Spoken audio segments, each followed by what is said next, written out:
Last time on Power Rangers. As the kids began to make plans for Tommy's return, Tommy sent me a letter, and he's coming home at the end of the week. Excellent. Zed launched his latest scheme and created Nimrod, the Scarlet Sentinel. Let's show him the power of thunder! But when the Rangers turned to Zordon for help, he had disappeared. Something's really wrong. Then, as Zed began the attack, Billy made a startling discovery. Amazing. What's in store for our heroes, and who is the White Ranger? Find out next on the Mighty Morphin Power Ranger. Good morning, Slash-Keteers, and welcome to episode number 22 of Slash Trax Saturday Mornings. I'm Alex Vanover from the Slash Trax Network, and joined by me, not in the head of the Tiger Zord today, but on the top of the Tiger Zord, the very not plastic, the very not a toy, the very much a slasher librarian, Mr. Josh LaRue. How's it going, man? Oh, pretty good. Better now that we're both back in Angel Grove together, and we're going to get to head over to Ernie's, and we're going to have a piece of Tommy's surprise birthday cake, or surprise welcome back cake. I'm Awesome. hungry, man. As long as Bulk and School don't walk in, then we're good. Because like somehow, no matter what, if there's a cake involved, it ends up on them. So yeah, there's no way that could possibly be foreshadowing to what actually happens in this very pivotal and very important episode. You know, forget foreshadowing. Like literally, I think every time on that show, if a cake was involved, Bulk and or Skull, we're going to face plant or get it thrown at them. I think we could do a montage in a future episode of just every cake that hit them. So, in the episode, in the season 1 episode Food Fight, did they get a cake thrown on them in that episode? pretty sure. I'm pretty sure they did. And there was a couple other ones I remember, like a big O sheet cake hitting them. So I wonder when they make cakes for like just for throwing or demolishing purposes, like we're gonna smash this cake. Do you think they even go to the trouble of like adding the egg and the sugar and stuff, or do they just make it as basic as possible because they're gonna trash it? probably if they're making it themselves basic, but I just assume a lot of the times they just go buy one from a deli, like a bakery or something. And Wait a minute. You're telling me that Ernie doesn't actually make those cakes? no. So you're telling me that Ernie is going to Costco and bringing those over to the juice bar and pretending like he made those cakes? Yep. See, he doesn't make enough money to get the fine ingredients to make a good cake because he only charges like $1 per sandwich on his giant subs. So yeah, he's making zero profit, Slashaholics, off those sub sandwiches, those gigantic Bill Cosby hoagies. He's freaking selling over at the juice bar. All right, so Slashaholics and Slash-Keteers, in case you didn't know, this is Josh and I are going to be covering and reviewing White Light Part 2 from Mighty Morphin Power Rangers. Josh and I are going to get into a little bit of the writer, the director, like we do in all the other previous episodes. We're going to talk about some of their credits, and that's what we're going to do right now. So, Josh, buckle up. If you're on top of that Tiger Zord like I think you are, can you at least buckle yourself into the ears or something? yeah, I've got a little hole in the heel of my shoes, like an action figure does, you know. And Okay. and there's like a little thing sticking out of the top of the Zord, and I've got it snapped in there perfectly. So just like an action figure. White Ranger Slasher power, White Ranger Librarian power. And then I just Go. got my ass kicked by the putties. Go Slasher Librarian, go. Josh, this is season 2, episode number 18. The original air date for this masterpiece was October 18th, 1994, which was exactly 30 years, 3 months, and 1 week ago from today. Wow. So, really long time ago. Any idea what you were doing in 1994? What grade were you in? Let's see here. So I was 10. I was in 5th grade. I was into Power Rangers at the time for sure. Okay. What kind of books? Were you checking out Goosebumps books, or were you Yeah, Goosebumps big time. I was writing stories all the time. I was actually writing this little set of stories called Friends Forever, which if you know my actual history, I would go on to lose like 4 best friends over a span of time. Like I'm aware. Yeah, I'm aware of it. It's crazy. I think I might be a little psychic because I was writing these stories about this group of friends that were going like mountain climbing and stuff, and one of them would, pass away in the story. Then in the second one, they did something else. One of them would pass away. It was like drama, and I would use the Power Rangers names and actors' names and just like swap the names around. Like Hmm. one would be like Jason, or let's see here, Tommy Austin, or Tommy St. John or something. Uh, Stuff like that. I just swap their names and mismatch my characters.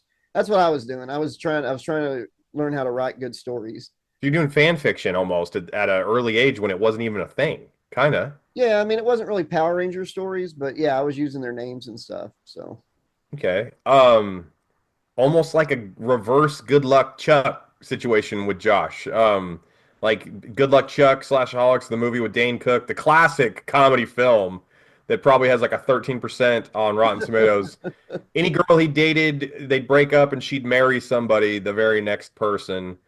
If you were best friends with Josh, apparently, according to Josh, the Grim Reaper would visit that person upon consummating the friendship. So a reverse Good Luck Chuck. 4 times from the time I was 14 to 24, I lost a best friend. It's crazy. That's that doesn't bode well for me. Um, Yep. Hang in you're there. like, actually, don't worry about it, Alex. I can't stand you. You're fine. Yeah, I gotta, but yeah, You're just gonna be all right. sometimes when I see like a celebrity or somebody I don't like, I was like, I want to go make friends with them. So, But yeah, so they can go the way of Good Luck Chuck. Hey, man. Um, this is going to be real quick on this backstory. So the director again was, I'm going to butcher his name again, Jonathan Tzakor or Jonathan Zukor or whatever. yeah. Directed 8 episodes of MMPR. Directed episodes of 10 different seasons, 10 different iterations. Oh wow. Producer on Turbo, a Power Rangers movie. Produced 60 episodes of MMPR, 50 episodes of Zeo. Here's an interesting one. This man has a kind of a connection to the horror channel for us. Really? We could cover some of his stuff over there.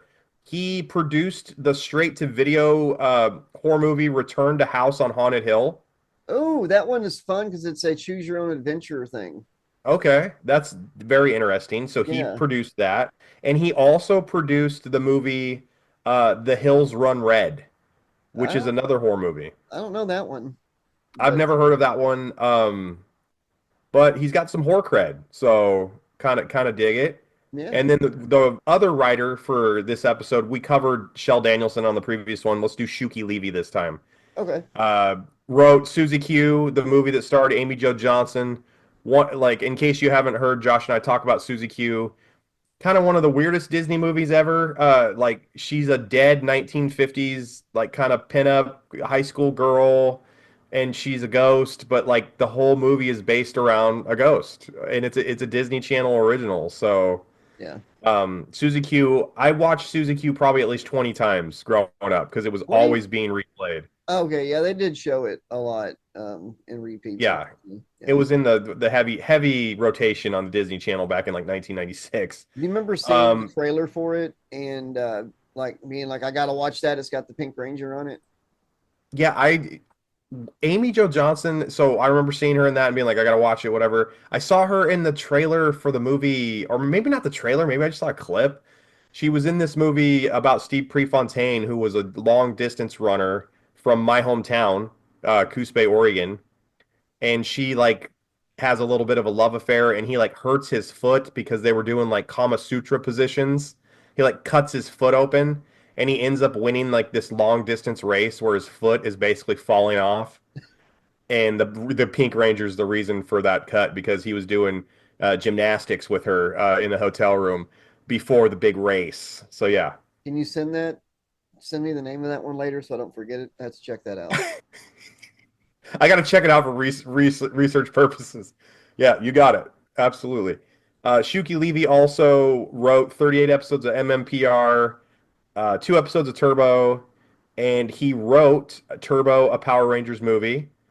And he also wrote for Beetleborgs, our favorite non-Power Rangers Power Rangers show. No, And he, I'm huh? sorry. Nothing will ever take the prominent second place trophy away from tattooed teenage alien fighters from Beverly Hills, and we're gonna do an episode where we review a couple of those. Okay.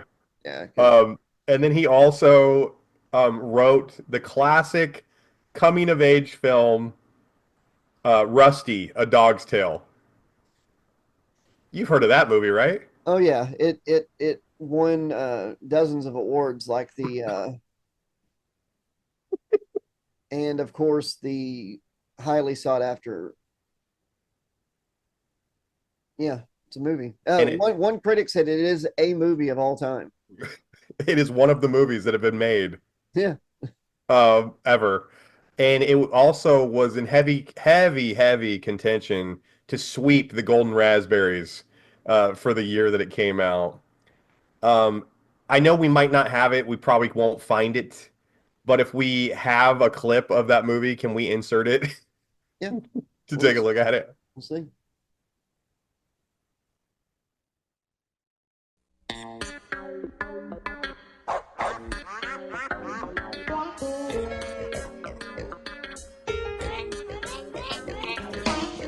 You say meow, I hear you talking now. And if Who's there? You'd better stop hiding and come out. I know you're there somewhere. I can smell you. What are you? Some kind of cat? A cat? Back off, shorty. Whoa, sorry. Hey Josh, since we didn't do it, we haven't done this trivia and kind of like fun facts about an episode in a while. Let's delve into that a little bit. Okay, what you got? Okay. Number one song in the U.S. on this date in 1994, I believe it's October 18th. Boys to Men, I'll Make Love to You. Oh wow. Do you remember seeing that song on MTV or VH1? Oh yeah. Oh yeah. I don't I mean, remember the video exactly, but it's like Wanye and all these guys that are in Boys to Men. They're like really want to have sex. Like they really want to get down to business, and they're singing this ballad, and they're like greased up, and they're kind of sweating, and like a lot of foreplays going on, and these girls can't resist because these guys are just crooning their asses off. there's one girl singing all them singing. They're like, well, which one of y'all are the one that wants to make love to me? And their answer is all yes. Yeah, all of us. Boys to Men, all four of us. ABC, BBD. Okay, I'm going to ask you some questions, all right? I want to test your 1994 wrestling knowledge, okay? Oh, okay, that's the new generation. Go for it. All right. October 18th, 1994, Josh. Who is the reigning WWF champion? Bret the Hitman Hart. You're correct. Josh. October 18th, 1994. Who is the reigning Intercontinental champion? Oof, this one's hard. Hunter Hearst Helmsley. No. Razor Ramon. You're correct. And I don't know who the tag team champions are because I didn't research it. Probably the Godwins. Godwins, Quebecers, smoking guns, Mantar and Bastion Booger. Body Donnas, something like that. Who were the Smoky Mountain tag team champions at the time? Hold on. I think I actually know this. It's either Well Done or the Heavenly Bodies. I don't know. I just was hoping you knew. I think it's Jim Cornette's watching this episode. God damn! They blew it! They know it's the Heavenly Bodies! I'm gonna have a fucking cheeseburger! God damn! If you are watching, Jim, I'm your number one fan. We love you, Jim Cornette. Come on the show whenever we love you. I really am your number one fan, and I agree with almost like 99.9% of your views on everything, not just wrestling. So I'd love to have Jim Cornette just happens to be watching White Light Part 2 on the Trax Network. I gotta see what's going on with Tommy. Damn! I need a cheeseburger. Double cheese, double meat, double tomato. I like Brother Love. I love you. I sound like Bruce Pritchard doing Jim Cornette. Yeah, you do. Or you sound like Brother Love doing Jim Cornette. Yeah, like Brother Love is always. This is what he's saying in his head. He's like, I love you, Vince McMahon's ass. Like, oh Bruce my God, Pritchard. ass kisser. Bruce Pritchard was the first and founding member of the Kiss My Ass Club. Oh God. We need to call Getting Sidetracked like all of our shows because we always do that. We'll let our future interviewees know. The reason it's called Getting Sidetracked is because we sometimes get sidetracked. Yeah. And, if we had told our Dream Warriors fella about that, maybe he wouldn't have scolded us in that interview a while back. Be on the lookout for that coming up, hopefully someday on this channel. Slash Tracks Classics. Ira Hayden, our friend of the channel, got mad at me because I brought up someone other than him during the interview. So, and we were like talking about it, but Jim Cornette, you should check out his recent like podcast snippets about Hulk Hogan getting booed and stuff. It's fantastic. It's really good. And there's also another thing that I think this is new, where Jim Cornette breaks down a match. He's breaking down Chris Jericho and Dax Harwood's match on Dynamite. Yeah. So it has him breaking it down with the audio. Someone put his audio to the actual video of the match. It is flawless. Like, Jim Cornette is breaking down this match beat for beat without looking at it. It's amazing. That's cool. Yeah, it's really cool. Josh, let's do some Taco Bell prices. Okay. 1994, Josh, you're going to Taco Bell. How much is a taco? 79 cents. Yeah, you know what? I'll give that to you because a Taco Supreme was 79 cents. How much was a regular taco? 59 cents. 49 cents. Oh, wow. Okay. This just recently surfaced on Reddit, Slashaholics. So if I'm wrong, and this is like a doctored image, tell me in the comments below, but I think it's correct. A flyer with the Taco Bell prices from 94 came out. Josh, how much was a Mexican pizza in 1994? 99 cents or $1.29. 99 cents. You're correct. Blew me away. I couldn't believe it. Here's the thing: a lot of people don't get because we like wear rose-colored glasses. If you take like what we made back then, like what normal people made, with those prices, it's almost the same as what we make now minimum wage with the prices of the stuff we buy. Like I was only making $4.75 at my first job when I was like 14, which was like 1997 or something, 98. So those prices made sense, but I could go get a job right now, minimum, just a little minimum wage. It'd be like $13-14 an hour. And I'll be paying, $3, $4 for, like a burger or whatever. And it all works out. We're just making more money now. But yeah, it would be nice to have those prices with what we're making now, because we'd have a shit ton more extra money. But back then people were only making like $3 or $4 an hour. So yeah, well, inflation is a lot worse than it was then too, though. So you got both things going on. You kind of you're making more money, but you can't get as much for the same amount anymore either. It based on inflation. So a dollar was like a dollar in 1994 is like $2.50 or $3 now. You get substantially less things for the buying power. And those prices back then is why Kevin McAllister's dad could have a mansion and Corey Matthews' dad could have this big 2-story house in suburban America with Philadelphia on a grocer's salary, being a grocery store manager. Speaking of Kevin McAllister, here's another sidetrack. The Home Alone house just sold for like over $5 million. So someone just bought the Home Alone house. Yep. So maybe we'll talk about that in the upcoming news episode. Yeah. Josh, let's go to our first commercial break real quick. All right. Listen up if you want to do your body a favor. Fruits and vegetables are the happening flavors. Hi, we're the Power Rangers. And we start each day off with a Power Pack breakfast that includes fruits and veggies. Like pancakes and fruit. Burrito and salsa. Or veggie pizza. So start your 5-a-day with a complete breakfast. For power learning and power playing. It's learning time. By the day, keep the negative vibe away. That's some wise words about what you should eat from the Power Rangers themselves. Oh, definitely, for sure.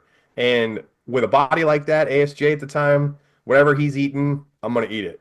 And Whatever his diet is. not what he's eating now, though, right? With the body he's got now. ASJ has let himself go, unfortunately. Still a badass. Still a badass. Would love to have you on to talk. But I yeah, don't know. do you eat your 5 a day? Yeah, probably a little more of some groups than the other. I'm too heavy into dairy, probably eat way too much cheese, probably need more vegetables. I'm pretty good with fruits and protein. That's good. That's good. Yeah. I go and get like 5 little chicken little sandwiches from KFC and a big old thing of buffalo sauce. And I like Yeah. the strips and buffalo, slather it on there, put it on the thing, and just dip it in Mm. ranch dressing. That's how healthy I am. You're the same, white meat. Josh. You're the same guy who gets a quarter pounder with cheese, right? Double quarter pounder. And you make what? Do you make a triple quarter pounder? Yeah, I get an extra. Like I'll order a double quarter meal, and we always take the receipts. I don't know if people know this. You can call or go online for like 2 minutes and do the little survey on your receipt, and you can get like a free burger when you buy a burger. So like I didn't know that. Yeah, it's on your receipt. It takes about 2 minutes. So we'll fill it out. I'll go back the next time. I'll get a double quarter pounder. My wife wants a quarter pounder. I'll get her a double. Have one of her patties put on the side, slap it on mine, and I got a big old triple quarter pounder. And I got one of them for free. So Baby. tip of the day. Tip of the day, You're- especially with inflation and high prices. You know, a $7 double quarter, you can get it for free if you take 2 minutes of your time to fill out a survey. Yeah, you're welcome, Slashketeers, for that food hack. Compliments of the 80s slasher chef librarian. Hey, Josh, let's do a couple more things, kind of fun fact wise, and then we'll start breaking down the episode. Oh, just had a heart attack. Go ahead. You okay? Yeah, it's triple quarter pounder. It happens a couple times a day. Triple quarter pounder led to a quadruple bypass. But let's go on to the next Okay. story, okay? Okay. Josh, wipe the drool out of your mouth there. How much was it for a jar of peanut butter in 1994? Oof. It's going to be more than a Mexican pizza. Mm-hmm. $1.39. $1.59. Okay, Price is Right. You're winning for sure. It's $1.86. Okay. That's Yeah, but what phenomenal. brand? Peter Pan? Because that was always the best. I think it's just an ad, like Jif. Jiffy is what I remember. But I'm from the Mandela effect plant. All right. Pound of ground beef. How much for a pound of ground beef? $2.50 average. It's actually less than peanut butter. Oh, $1.60 average. $1.46. Okay, wow. All right. And then here's some cartoons that first aired in 1994. Real Monsters. I love that Nicktoon. Life with Louie. Do you remember the Louie Anderson cartoon? Yeah, I remember Saturday Fox Kids thing, yeah. Cheesecake, donuts, pizza. Louie. Spider-Man, that great Spider-Man cartoon that came on Fox, started airing in 1994. In honor of that, Alex, I got to tell you that I got to admit you're very strong. But smell isn't everything. That was a Peter Parker joke from the old Spider-Man cartoon. Oh my God. My spider sense should have been tingling that you were going to insult me in front of these fine folks here on the Slash Trax Network with 80 Slasher Librarian and Alex Vanover. How dare you? Street Sharks came out in 1994. I didn't know that Street Sharks ran for 3 seasons. Did you know it went that long? No. I didn't know that. When I saw Street Sharks, the first thing I thought was, oh, this is a Ninja Turtle ripoff. Yep. And we still had Ninja Turtles at the time. I think they were fighting Lord Greg or whatever his name was. Lord Greg. Yeah. Lord Greg. 100%. Just some guy named Greg. There's a commercial floating around on YouTube /Keteers of Vin Diesel, like a not famous, super young Vin Diesel with hair, like at a toy expo, trying to sell Street Sharks. It's interesting. So if you guys are bored and you want to really go to a weird place on the internet, look up Vin Diesel Street Sharks, and it'll show Vin Diesel with hair, early 20s, playing with street sharks. At least it wasn't biker mice from Mars or whatever, but I do remember Street Sharks, the gummies. Those were really good, but I never watched the show. So Yeah, didn't watch the show. This was about the time, like you're right, it was like season 9, season 10 of Ninja Turtles, and they were just about ready to get the live action treatment from Haim Saban himself. They were about ready to be the next mutation. yeah, it was like 97 when that came out, but they started working on it like 2 or 3 years before that. So yeah. Like possibly, like, do you agree with me on this? Like possibly the worst Ninja Turtle costumes ever made. Oh yeah. I watched it I mean, I liked it because it was Ninja Turtles and it was live action, and it was still better than part 3 of the movie. The show was, it really was. But I kept wondering, like, are they seeing like her turtle boobs, Venus de Mayo, because she didn't have like anything covering. She actually had like bigger chest things. Shell parts. Yeah. You know, they were definitely getting a peek at the shell, but no, it wasn't horrible for what it was. It's funny that Shredder was only in it for a second, like in the comics, but at least it wasn't Lord Greg. Like I said, Lord Dreg. It was something like Lord Dreg. We should do the Ninja Turtles meet the Power Rangers in space episode sometime. As I'm game for anything like that. So you just tell me when and I'll be there. When Astronema casts an evil spell on the Ninja Turtles. To destroy the Power Rangers. Can these good guys gone bad be stopped? What are you doing? Don't miss the biggest event in Fox Kids history. Take the mega ship. When the Turtles battle the Power Rangers. On Power Rangers in Space. All new on Fox Kids Friday at 4. Take the ride. Yeah, let's do it. Okay. Okay, let's do a few video game things, and then we'll start breaking down the episode after 45 minutes of being sidetracked. Okay, Josh, what was the highest selling video game console of 1994? The Game Boy. You're right. You are right. I can't believe you got that because I was blown away by that. What was the best selling home console? At that point, the Super Nintendo. You're right. You're right. 2 for 2. What was the best-selling home video game of 94? 94? Was it Aladdin? Something kind of in that vein, but no. Not the Lion King, or it's not Disney? No Disney. Was it for the Nintendo? The Super Nintendo? Super Nintendo. Okay, not Genesis. I don't know. Donkey Kong Country. Oh yeah, 94. Okay. Donkey Kong Country was huge. And then highest grossing arcade games were, of course, Street Fighter 2 Turbo and Mortal Kombat 2. There's like 1,000 versions of Street Fighter 2. It's insane. Yeah, Street Fighter 2 Hyper, Street Fighter 2 Turbo, Street Fighter 2 Tournament Edition, Street Fighter 2 whatever.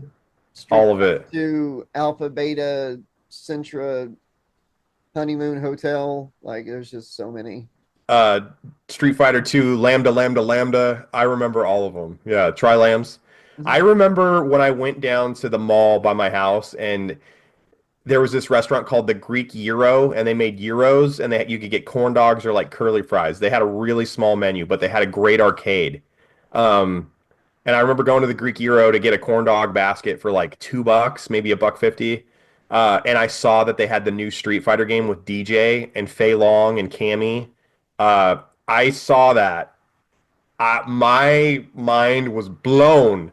I had to go home as soon as I could and get quarters from Grandpa. I had to figure out how I was gonna get my ass back down there and play it because I only brought $2 for my, my big corn dog basket lunch. So that was a problem. I was excited when Street Fighter, the game came out in arcade, and then I was very much not excited when I put a quarter in. But I did used to go to my sister's softball games all the time, and at one of the fields, they had a little arcade. Had maybe like 6 machines in it, a pool table, air hockey table. Awesome. And there was this one fantasy type game. It had like maybe Super Nintendo or Sega Genesis type graphics, maybe a little bit better, but it was arcade, so arcade was always better. And the first level, you're fighting in like a cave, and like monsters come up, you're fighting them. It's a side scroller one, you know. Yeah. I cannot remember the name of it. It's been driving me nuts for about 3 years now. I've been like, when I have time, I research like games that were around that. It might have came out before then, Yeah. but I want to figure that out. If anybody has any idea, let me know. You start as like a kind of a warrior guy. I think he's on the cabinet. The first level's in a cave, kind of light brown aesthetics, and you're fighting monsters and stuff. So Golden Axe? I think that's one I've marked off the list. Okay. I just remember Golden Axe being awesome. You could be like almost like He-Man, and then there's like a female, like almost like a She-Ra character, and there's like an elf, and you can collect magic potions. You throw them in the air, they like turn into lightning. That's a great game. I'll look that up later and see if that's it. Okay. Let's go to our second commercial break before we start talking about the episode, Josh. All right. All right. No. No, you keep doing the other one. You were doing Okay. 1, 2. Let's go to our second commercial break. Oh, wait, say it. You say it. Go. Hey Josh, let's head to our second commercial break because we got to have the sponsors. The sponsors are paying for this, so we gotta get them in here. All right. You ready? The power is pumping and arrows in your hand. Now your heart is thumping, fire as quick as you can. Nerf, bow, and arrow. The enemy's coming, now they're in your sights. Nerf, bow, and arrow. It's Nerf or nothing. Very fine product that is actually paying for this episode, so go out and get it. Probably definitely still on the store shelves at your local Rite Aid or big Kmart or Sears. You could probably get it from the Sears catalog. And probably still available. We actually have a couple products that are going to be sponsoring an episode of a narration and an episode of a future podcast with me and you. It's on its way to Alex. I think it's going to get shipped out Monday. Yes. And he'll be opening that one. And the next narration, I'll be opening up one. I think it's like it's some electric toothbrush heads, bamboo ones or something. So Listen, I never dreamed in my life that I would be given luxurious products and goods to talk about the Power Rangers with my best friend. I never thought in a million years. But you know what? We've made it, buddy. Yep. We have made it. Who needs money? We got Who needs money? bamboo. We got bamboo electric toothbrush heads and some type of mystery toy. Yeah, this is, as far as I'm concerned, we have reached Everest. With that being said, we flexed enough. Let's get into the actual episode, 57 minutes into the episode. Josh, I'm going to start breaking it down. All right, White Light Part 2 starts with Billy being a creepy peeping Tom. He's still kind of being a voyeur. That very famous scene, he sees the new Ranger being made, and he makes a comment. So he's kind of talking to the studio or to the audience here. He's like, I got to head back to the battle. I got to go back to the guys and gals here. So he dipped. He went to investigate, kind of Scooby-Doo himself, Shaggy. He checked things out. He's going back to battle finally. Not in time, though, because the Rangers got their ass handed to them while he was out. Meanwhile, we go to Goldar and Zed. They're celebrating Nimrod, the Scarlet Sentinel, being a complete badass and forcing the other Rangers to retreat from battle. They just left like their Billy Zord. did. They just left their Zord on it like it fell on its side. They just left it there. Yeah, Jason left the keys in the ignition. He sure did. The CD player was going, everything, All of it. Their CD book was tipped over, ass over tea kettle. Spin Doctors, all those Baja Men, all those awesome CDs were scratched up. Well, the hairband that was attacking them, Nimrod and the Goons, was mad that they weren't listening to. They looked like Twisted Sister, man. The three of them were fighting together. So I'm calling them Nimrod and the Goons because the two other ones are called the Goons. So Nimrod and the Goons. Yep. Hey, so they got their ass kicked by Nimrod and the Goons, and I don't understand this. Like, this has happened in so many episodes. All right, well, we got beat, so we'll just teleport back to the headquarters. It's like, why doesn't Nimrod and the Goons just kill them? Yeah, or destroy the city while they're retreating. It's like, oh, exactly. We better sit and wait until they come back and get in that Zord again. Yeah, there's just some plot holes here. I don't know if Haim Saban and Shuki Levy thought all this out. I feel like they wrote it on a cocktail napkin in a bar at a Ramada during a happy hour. All right, so we're going to cut to Billy. we're back at Billy's garage, and he's explaining to the other Rangers in Billy speak. They're having a hard time understanding him that a new Ranger is being created, and that explains why the command center was shut down. The command center, Alpha and Zordon, essentially needed to use all the power they could Yeah. to create the White Ranger. So all the Rangers are kind of concerned. They're kind of like, what the hell's going on? I guess that explains it, but we're not really stoked about it. We go back to Bulk and Skull. Bulk and Skull comes up with a great idea, Josh, Oh, and God. he doesn't tell Bulk what it is, but he says it's at Ernie's. So he's got an idea that's going to help them open up this trash can they found, this dumpster. Well, Okay. Ernie is the new owner of Clifford, the big red dog, so it'll make sense here in a minute. Zordon and Alpha summon the Rangers to the command center for the big unveiling, which is really interesting, Josh, because upon rewatching this episode, Billy was spying. Okay, Billy was spying. Alpha and Zordon have been nowhere to be seen. They never communicated with the other Rangers what was going on. Okay, Yeah. they almost died in battle while Alpha and Zordon are effing around making this other Ranger. For all Alpha and Zordon know, first of all, the Rangers could be dead. They don't care. Okay, and then number two, they don't know that the Rangers know. But so why are they like, oh hey, like come, we got a big thing to tell you about? Like this isn't making sense to me at all. And the Rangers are like, Tommy should have got to be the new Ranger, because Billy had told him what it was that he was making. Yeah, it's Ranger. And Walter Jones is like, yeah, who is this new guy? Like he's not one of us. But, like he doesn't know hip hop keto. Whoever ASJ's pissed off in the background because he's like, well, this sucks because this is like a new Ranger. I gotta convince this son of a bitch to go on strike. I don't even know him. Now there's just another piece of the wheel, piece of the cog I have to convince to get more money. Can you imagine if someone other than JDF took the part of the White Ranger and then ASJ's like, all right, we're striking. And the guy's like, I just got hired. Right? No. I just got hired, Austin. Okay, so they summon the Rangers to the command center for the big unveiling. Zordon explains why they created a new Ranger. Basically, Zed's monsters are more powerful. They're having a hard time. The Green Ranger lost his powers completely. So they got all these kind of problems they need to fix, and the only way to fix it is a White Ranger. Yeah. The White Ranger is lowered down from the command center, almost like a really expensive pinata. He's got his arms sticking out, like. Yeah. He looks like the wrestler models in WCW Mayhem. Yeah. In 64 and PlayStation, it looks like they're always pushing a shopping cart.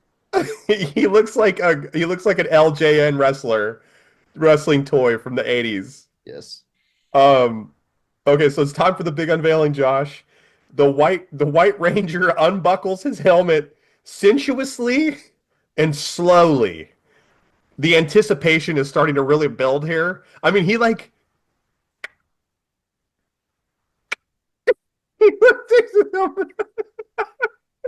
takes his thing off like, and he kind of puts it back down, and then he kind of takes it the sexual tension in the headquarters is palpable. We could cut this with a knife, okay? Everyone is excited. And Susie Q locked her knees. You're not supposed to lock your knees, because what happens if you lock your knees? You go down. Yeah. So, just like what Josh is saying, Kimberly passes out after it's revealed, after the helmet is finally taken off, that it's Tommy. The group is super excited that it's Tommy. Tommy doesn't... Okay, so here's what I noticed, though. Tommy goes over to Kimberly. She's passed out. She lost total control of her body. She fainted. Hey, beautiful. What's that?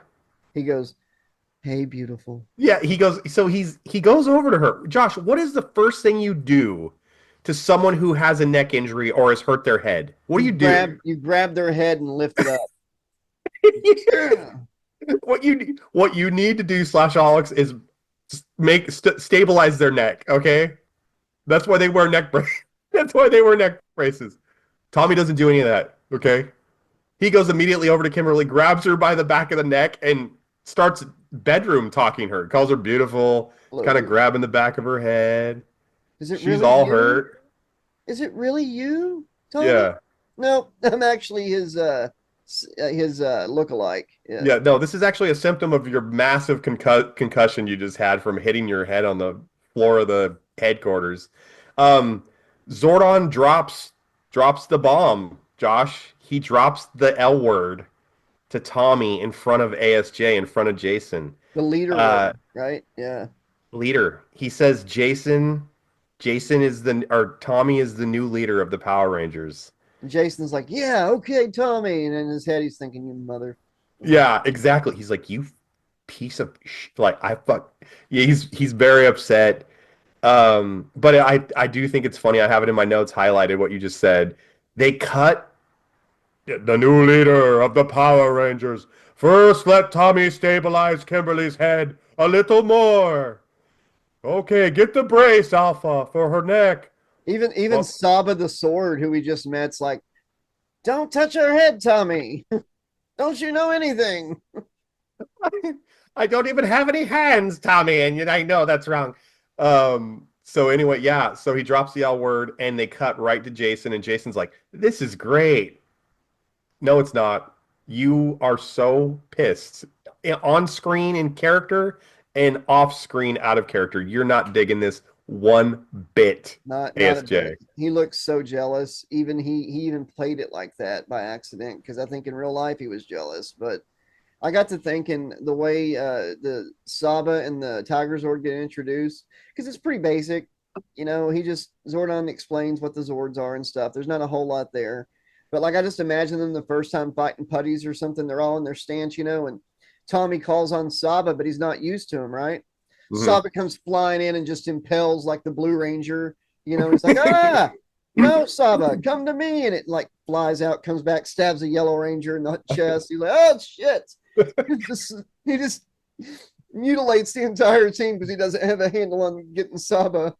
Yeah, he's like, sorry guys, I'm still working out the kinks here. You're dead. Saba didn't come with an instruction manual, unfortunately. Saba's like, actually, I'm just a serial killer. They took my Saba. consciousness by accident. The light of goodness created these powers, which means, Josh, they can never be taken away.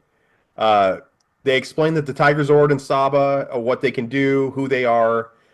He's declared the official leader now. It's officially official. Yep. We go back to Bulk and Skull. The Skull's great plan here is that he has Ernie for some reason has a gigantic floppy can opener. Because he's the new owner of Clifford the Big Red Dog. It's how he opens up Clifford's dog food. I didn't understand what you meant by that, but now I do. No, but Why does he have this can opener? I don't know. I think he just has a bunch of maybe he has a bunch of what do you call shirts that have logos and stuff? Novelty. He has a bunch of novelty food stuff, I bet, from owning a restaurant. And they saw it and said, that'll do it. But it's like rubber, it's floppy and stuff. And they're having to hold it so it doesn't flop. And it's so bad. So bad. It's terrible. Terrible. Rare miss. Rare swing and a miss for Bulk and Skull. Hey Josh, let's head over to a commercial break. Time to fly! Shark attack! Shark attack! Street sharks! Jetpack Jam fires up his new jetpack to battle Piranoid with his liquid laser gun! Bends! Sky surfs in! Reptile shoots his blood-sucking eels! But wait! Slugger Slam to the rescue! They're no match for the Street Sharks! Street Sharks figures, each sold separately, only from Mattel. That was an item. Definitely. Slashketeers, go out and tell your mother and father you want that product so Josh and I can continue to keep the lights on here at the studio, and Jumpin' Jeff and Tony the Spider can be employed by us for years and years to come. Hip hip hooray to that great product and to the Slash Trax Network. Hey, Josh, Nimrod, the Scarlet Sentinel, is destroying downtown. Like he should have been doing way earlier in the episode. The abandoned warehouse district. He said the warehouse district. Jason tells Zordon that their Zords are seriously damaged from their previous battle with Twisted Sister. Yeah. Yeah, so they're not gonna take it. No! Nimrod's not gonna take it. All right, Bulk and Skull almost have the dumpster open. They have to be stopped, Josh, or the Rangers' cover will be blown. Why?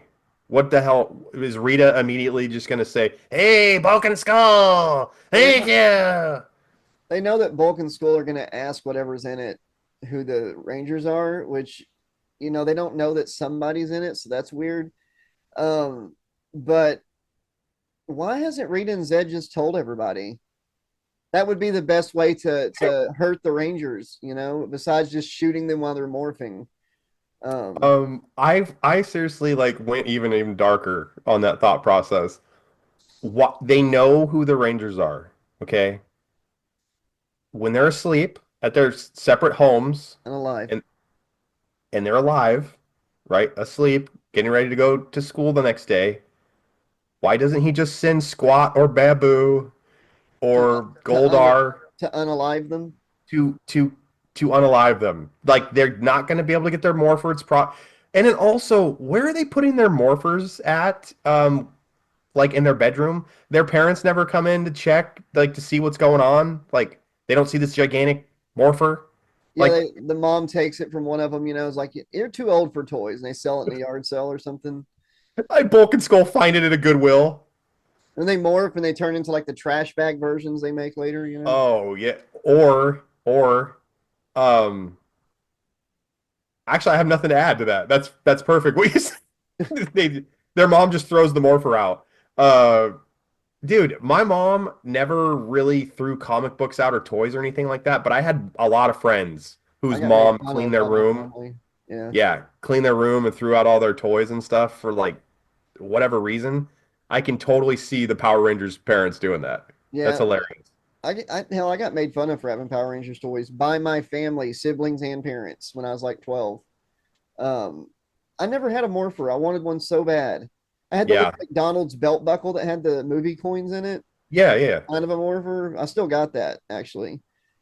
But yeah, it would have been cool to have an actual morpher. But yeah, I mean, even if Bulk or Skull or somebody found him, it only works if it accepts you or whatever. Trini's daughter ended up doing. Yeah, you have to be pure of heart. You have to be doing it for the right reasons. And Babu and Squat, if you go back and watch the first 10, 15 episodes, they used to go down with the monsters and throw rocks or something to try to help the monster against the Rangers. They were little assholes back in the beginning. They actually got involved, which I started watching the old ones again. I was like, oh, that's right. Babu and Squat actually did get involved back then.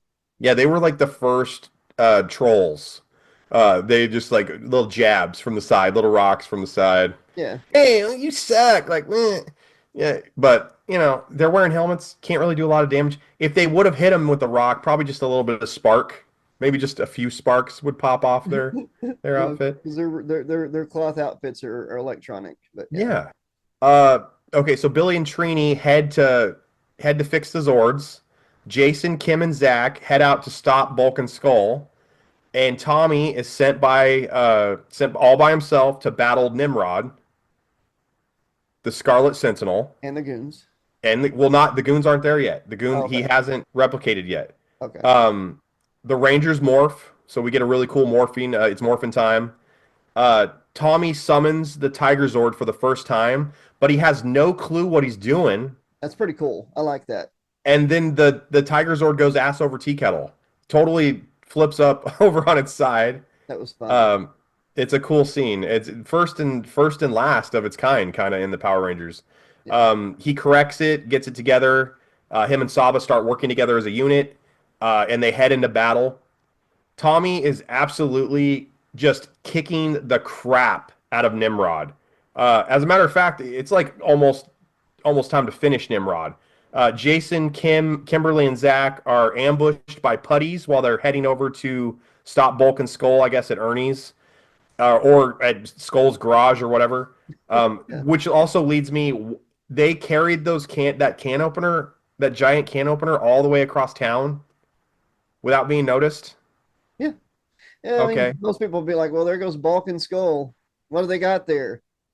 Hell if I know. Yeah, we don't care anymore at this point. The Scarlet Sentinel's homies show up because Scarlet Sentinel Nimrod's going down. Okay, Scarlet Sentinel turns into Twisted Sister. It's now a three-piece quartet And they're or, not or going to take it. trio. Yeah, trio. They start to destroy and take apart the White Ranger. Uh, Tommy is thrown away from his Zord. He's thrown out of the Zord. Okay, big trouble. Big trouble. Mega Tigazord forms after Tommy's he's got a frustrated kind of distress call that he makes to Jason. Yes. Jason doesn't answer him though. So how do they show up? Right? Zordon saw it, so did Alpha, but I don't think they were talking. They never show, I don't think, that the distress call made it through because Tommy makes a comment that like, Jason, where are you? I need you, buddy. Yeah, and then he just the Red Dragon. You just see like Jason all of a sudden like Red Dragon Warrior mode or something, and he hops on the back of the Tiger Zord and starts riding him. Yeah, he's riding the Dragon Zord is riding or whatever, not the Dragon Zord. Yeah, Jason's like the Red guy, Dragon. and they're spinning. He's spinning his Donatello bow. Yeah, the Red Dragon in Warrior mode, Zord, Thunder Zord is riding the Tiger Zord. It's pretty cool. So the Rangers proceed to whip all the monsters' asses. Oh yeah, but then you're right. After he rides it, they combine the Thunder Zord. Mega Tiger Zord. Love it. It looks amazing. The crown looking. That's what I have written down. Mega Tiger Zord is awesome. He even has a little crown. The Mega Tiger Zord has a little crown. He looks like a king of the Power Rangers. And I love the Thunderbird on the arm, like that they shoot at Nimrod. Yeah, no, and doesn't the Mega Tiger Zord shoot the pterodactyl to finish the battle? Like shoots Kimberly. It's the Firebird. That's what I meant. It has a Firebird on its arm, and the pterodactyl Firebird Thunder Zord power. Shoots. Okay. Shoots the pterodactyl Firebird off, and that's what finishes them off when they're in the ultimate Zord mode. Do you think that's a good idea to shoot a girl as the finishing maneuver that just had a neck injury like earlier in the episode? She's passing out and stuff. Like if she's expendable. Okay. Passing out at just somebody taking a helmet off, like that's not very Power Rangery. Can you imagine if Tommy took his pants off? What she'd do? Oh God. Oh man, it's Morphin time. Back to Bulk and Skull. They finally get the dumpster open. Oh, they give up and it just opens on its own. Okay, you're right. Rita confronts them. Slashaholics. Rita is a toy, clearly a plastic toy. Confronts them and they pass out from fear or shock or whatever. Rita declares that she always wanted to have a human Squat and Babu. Yep. They pass out. Bulk and Skull pass out. The Rangers show up and they're all in full gear. They grab Rita, put her back in the dumpster, seal it up. Yeah. Bulk and Skull are woken up by Trini and Kimberly. Okay, the other Rangers, the guys are gone. Are Bulk and Skull still dreaming because they just woke up to two hot girls in Skull's garage? No, but it is funny when they clear their eyes and they're like, "Don't look behind us. There's a little witch back there." It's just funny. It's funny. Yeah. It's a funny scene because some of the Rita stuff, when you don't see Bulk and Skull on the screen with her, it's really her, like the double cam thing. But whenever they're on the screen or somebody's on screen and they like interact with her, she's the toy. Yeah. Which is obvious, but yeah. It was really cool. They're like, there's a little witch back there, but it's too late. It's gone. They sent the dumpster back into space.